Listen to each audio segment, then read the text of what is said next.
Hey kiddies, it's Triple Feature Tuesday once again, and this week we're looking at the second sequels of 1989.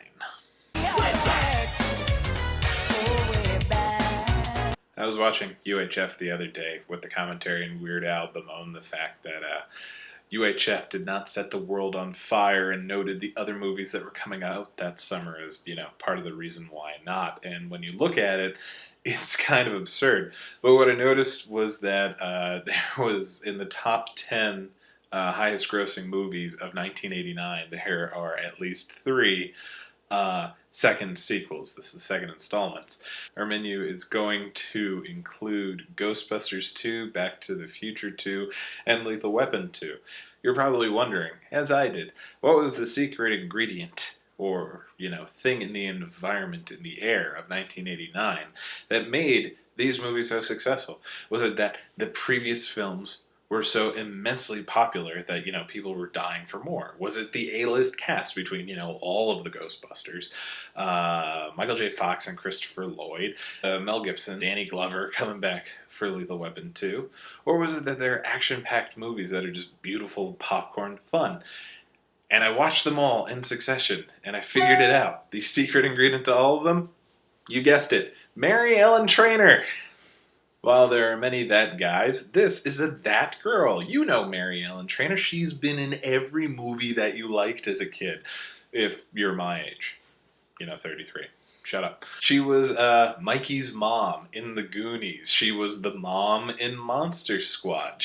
She was in Die Hard, Tales from the Crypt. Basically, she was married. She used to be married to Robert Zemeckis. Robert Zemeckis is asshole buddies with Richard Donner and Joel Silver. So she actually pops up in a dozen or so movies that we all grew up on. If you're my age, you don't really notice her until she pops up in things, and she's always just sort of fun. And by fun, I mean she plays a good nudge or an idiot, or not an idiot, but a ditz, or whatever the role needs. There's a really great Tales from the Crypt, directed by Robert Zemeckis, and the first season's for Tales from the Crypt. I think it's the All Through the Night, the Christmas episode where Larry Drake is some psycho that has found a Halloween or a Santa Claus costume, and he's terrorizing Mary Ellen Trainor, who just, a few moments before he shows up, killed her husband to get the money because, guys, Tales from the Crypt. In Ghostbusters 2, which, what's funny is that nobody really wanted to make this movie.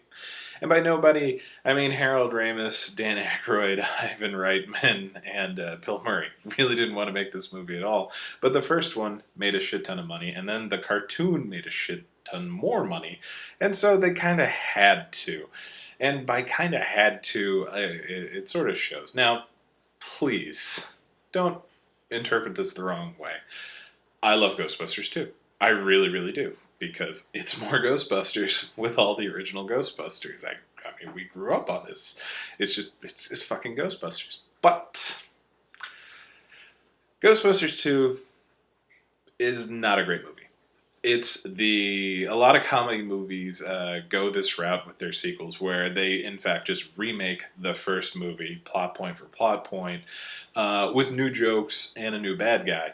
Ghostbusters 2 is Ghostbusters 1 with new jokes and a new bad guy, and most of the jokes are really good.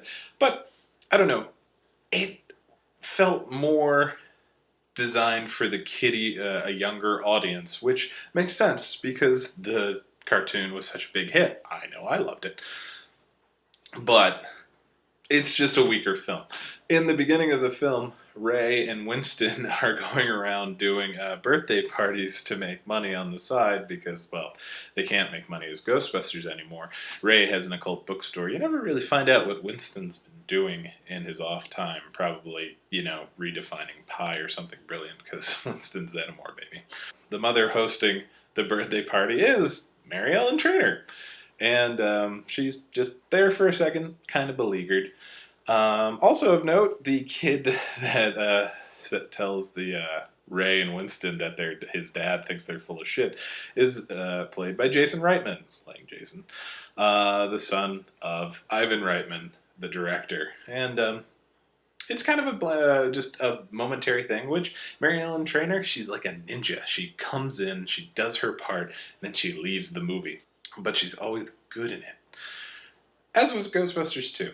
Granted, it's not good. It's not as good in comparison to the first one, but only in comparison to the first one. Because the second one is just, there's so many great things. Not only just the actual Ghostbusters, but Peter McNichol, Sigourney Weaver, Vigo! The combined forces of Max von Sydow and Wilhelm von Homburg. Just, Ghostbusters 2.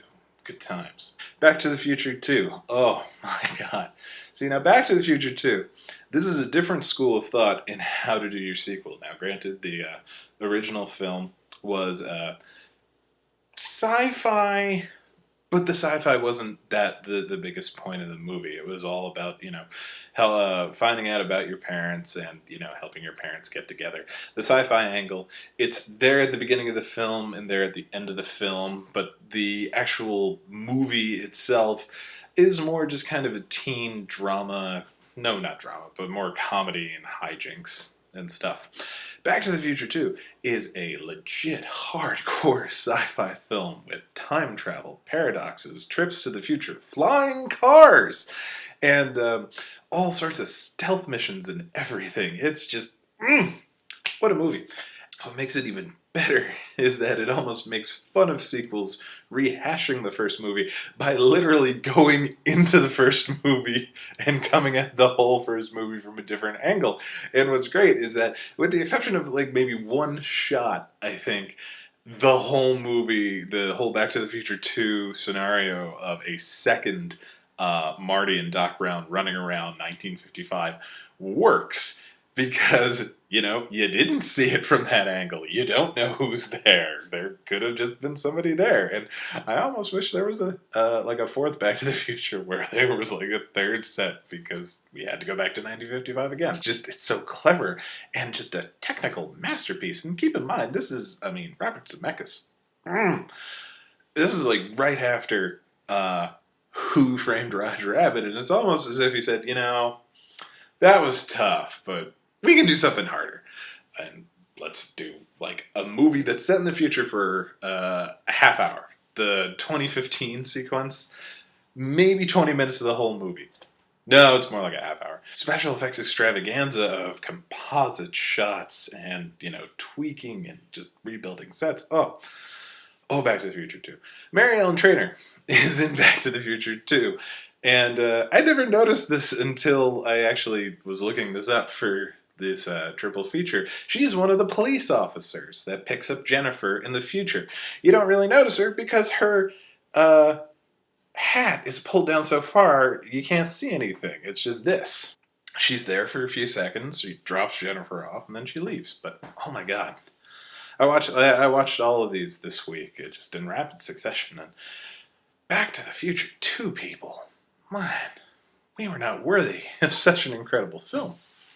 Finally, we end with Lethal Weapon 2, because nothing can follow. Well, very little can follow Lethal Weapon 2. I'll get to something that can follow in a second. Whereas Ghostbusters 2 was let's do the first movie but with different jokes. Back to the Future 2 was let's do basically a completely different type of movie with a similar theme. Lethal Weapon 2 is let's take all the stuff we loved from the first one and do it bigger and better. And they do. It starts off with an incredible chase and then just hijinks and craziness and action and rigs and Murtaugh.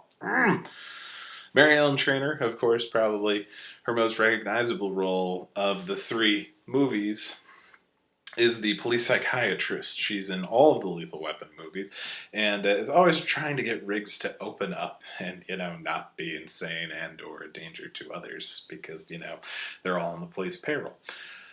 But oh my god, Lethal Weapon 2. It is still just brilliant. And the chase sequences, like the first car chase is beautiful, and then you have Riggs jumping out of a building by accident with friggin' Joe Pesci and Arjun the South African diplomat. Is there anybody eviler? I like how we couldn't figure out a way to send Riggs and Murtaugh back in time to fight Nazis. So we brought the modern day equivalent of Nazis to LA so that they could, get really just he could get behind it and hate these guys so much with the diplomatic immunity. And in the midst of all that, Patty Kensit. Oh, just beautiful. And in terms of other sequels, it's a shame they didn't have any scenes together, but Jeanette Goldstein and Mark Ralston of Aliens, Drake and Vasquez, are in this movie, playing completely different ethnicities than they did before, and, with Mark Ralston playing an Afrikaner, and Jeanette Goldstein playing just a Caucasian woman this time, from Aliens. That sentence got away from me. And also, if you look at the background of Riggs and Murtaugh's police squad of glorified red shirts, you'll see a surprisingly skinny, yet no less bald Dean Norris of Breaking Bad fame. But oh my god. So, our official triple feature this week was Mary Ellen Trainor makes box office buck in 1989 with Ghostbusters 2, Back to the Future 2, and Lethal Weapon 2. However, if you were in a manly mood, there's another 1989 triple feature you could do. This is a quickie. It's basically the manliest, greatest action movie triple feature ever, which is Lethal Weapon 2, Batman, Indiana Jones and the Last Crusade. Now, this is a big sticking point. How do you end the triple feature? Because, you start with Lethal Weapon 2, because Lethal Weapon 2, while incredible, is just not Batman, and it's not Indiana Jones and the Last Crusade. I think you gotta leave it up to the people there, because honestly, it depends on the day whether I think Indiana Jones and the Last Crusade is better than Batman, or Batman is better than Indiana Jones and the Last Crusade. But keep in mind, they all came out in this summer. This year. Maybe not all in the one summer, but it was insane. Look it up on Wikipedia. Indiana Jones and the Last Crusade, Back to the Future 2, Ghostbusters 2, Lethal Weapon 2, Batman, and Honey, I Shrunk the Kids. All in 1 year. What a year 1989 was for film. I watched basically all of them. All of these except Honey, I Shrunk the Kids, which I just don't own. Why don't I own that? Honey, I Shrunk the Kids was awesome. Anyway, so 2 triple features for you. The Mary Ellen Trainor second sequel triple feature, Ghostbusters 2, Back to the Future 2, Lethal Weapon 2, or just the greatest action movie, greatest year for action movies ever, Lethal Weapon 2, Batman, and Indiana Jones and the Last Crusade. And I'll see you guys next week with something that probably won't be as awesome as 1989, because Jesus Christ.